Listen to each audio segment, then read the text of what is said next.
സമാനതകളില്ലാത്ത ഒരു ദുരന്തത്തെ അനുസ്മരിച്ചുകൊണ്ടാണ് ബഹുമാനപ്പെട്ട മുഖ്യമന്ത്രിയും അങ്ങും മറ്റ് കക്ഷി നേതാക്കന്മാരും എല്ലാം തന്നെ സംസാരിച്ചത്. കാലാവസ്ഥാ വ്യതിയാനം മൂലം പ്രവചിക്കാൻ കഴിയാത്ത തരത്തിലുള്ള സാഹചര്യങ്ങളാണ് നിലനിൽക്കുന്നത്. ഒരേ സമയത്താണ് വയനാട്ടിലും വിലങ്ങാടും ഈ ദുരന്തമുണ്ടായത്. ഒരേ ദിവസം വിലങ്ങാട് 2018 അനുഭവം കാഷ്വാലിറ്റി കുറയ്ക്കുന്നതിൽ അനുഭവമാണ് ഗുരുനാഥൻ എന്ന നിലയ്ക്ക് അവിടുത്തെ സമൂഹത്തിന് ബോധ്യമായതുകൊണ്ടാണ് മരണനിരക്ക് കുറഞ്ഞത്. ഒരേ സമയത്ത് ഏകദേശം 100-നടുത്ത് സ്ഥലത്താണ് വലുതും ചെറുതുമായി ഉരുൾപൊട്ടിയത്. ആ വെള്ളം 45 കിലോമീറ്റർ പുഴയിലൂടെ ഒഴുകിയാണ് മാഹിയിലേക്ക് എത്തുന്നത്. അതിൻ്റെ ഭാഗമായി പുഴ കടന്നു പോകുന്ന പഞ്ചായത്തുകളുടെ ഓരങ്ങളിൽ എല്ലാം തന്നെ നഷ്ടം സംഭവിച്ചിട്ടുണ്ട്.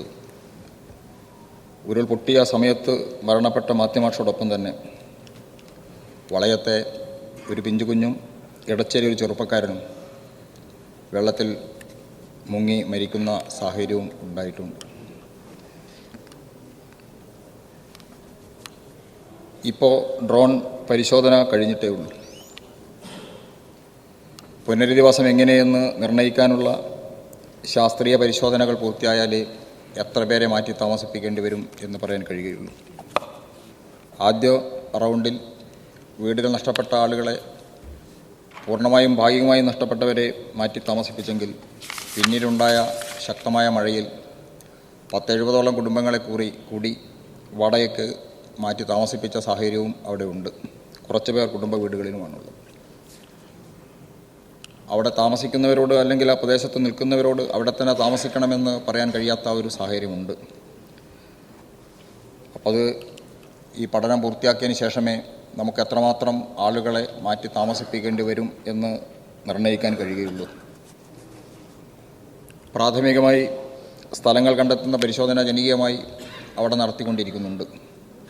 എന്നാൽ ഈ ശാസ്ത്രീയ പരിശോധന അതിവേഗതയിൽ പൂർത്തീകരിച്ചാലേ നമുക്ക് അതിൻ്റെ പൂർണ്ണത കൈവരുത്താൻ കഴിയൂ എന്ന ഒരു പ്രശ്നം അവിടെ നിലനിൽക്കുന്നുണ്ട്.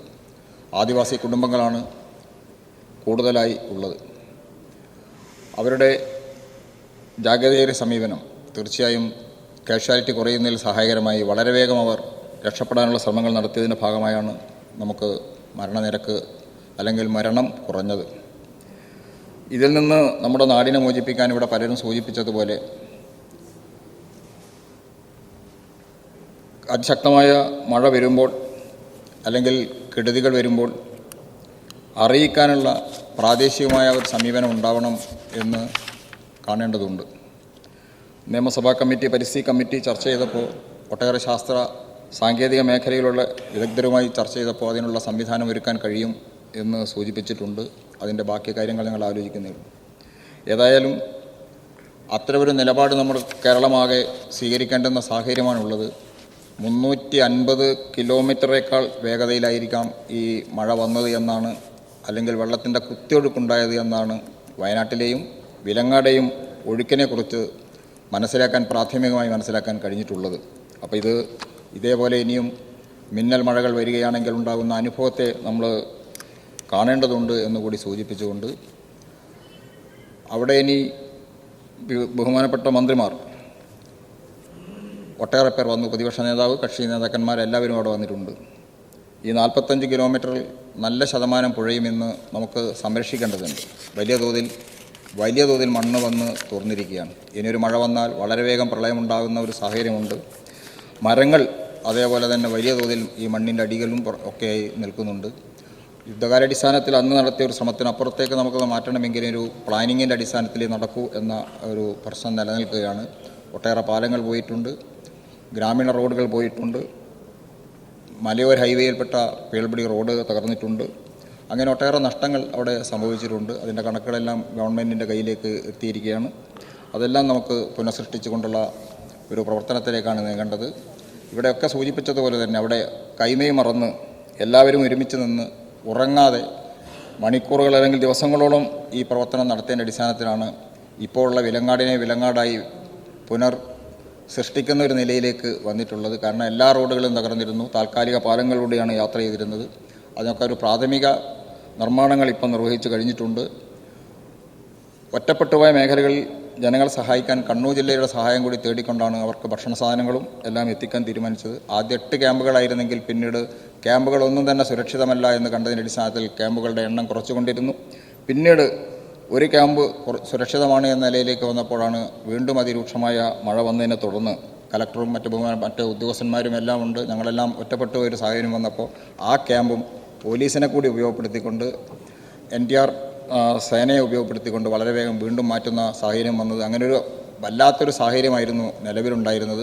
പിന്നീട് വളരെ അകലെയുള്ള ഹയർ സെക്കൻഡറി സ്കൂളുകളിലേക്ക് വരെ ക്യാമ്പ് മാറ്റുന്ന ഒരു നില വരികയും ചെയ്തിട്ടുണ്ട്. അതിൻ്റെ അടിസ്ഥാനത്തിലാണ് ഞാൻ സൂചിപ്പിച്ചത്, ഇനി അവരെ താമസിപ്പിക്കുന്ന പുനരധിവാസത്തെക്കുറിച്ചുള്ളൊരു സൂക്ഷ്മ പരിശോധന, ശാസ്ത്രീയമായ പരിശോധന നടത്തിയതിന് ശേഷം നമുക്ക് എത്ര പേരെ മാറ്റി താമസിപ്പിക്കേണ്ടി വരും എന്ന് പറയാൻ കഴിയുകയുള്ളൂ. അതിനൊരു ശ്രമം ഗവൺമെൻറ്റിൻ്റെ ഭാഗത്ത് നിന്ന് സത്രമായൊരു ശ്രമം കൂടി ഉണ്ടാകണം എന്ന് സൂചിപ്പിച്ചുകൊണ്ട് എല്ലാവരും സൂചിപ്പിച്ചതുപോലെ നമുക്ക് പ്രിയപ്പെട്ടവരായ നമ്മോടൊപ്പം ജീവിക്കേണ്ടുന്ന എത്രയോ മനുഷ്യരെയാണ് നമുക്ക് നഷ്ടപ്പെട്ടത്. അവരുടെ സ്മരണയ്ക്ക് മുമ്പിൽ ഞാൻ തലകുനിച്ചുകൊണ്ട് നിർത്തുന്നു. നമസ്കാരം.